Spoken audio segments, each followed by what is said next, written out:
अच्छा हसीना तहरा सीना तो हेलो दोस्तों, नमस्ते, प्रणाम सभी को, जय श्री राम, राधे राधे। दोस्तों अभी खेसारी लाल का एक सॉन्ग आता है सारेगामा भोजपुरी से। दोस्तों बता दें कि इसमें कौन कौन सा सिंगर भाग लिए हैं और कौन कौन सा मतलब ड्यूट किए हैं। तो दोस्तों बताऊंगा, वीडियो में बना रहिए। अभी तक लाइक कर दीजिए और चैनल पे नया है तो चैनल को सब्सक्राइब कर दीजिए।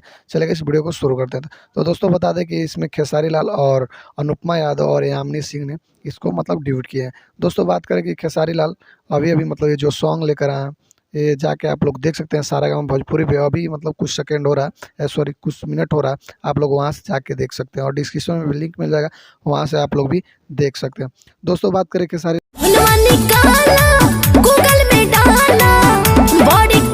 तो ये गाना का नाम है हसीना। बहुत ही लाजवाब सॉन्ग है, आप लोग देख सकते हैं, जाके देखिए, डिस्क्रिप्शन में लिंक मिल जाएगा, वहाँ तक आप लोग जाके देख सकते हैं। तो वीडियो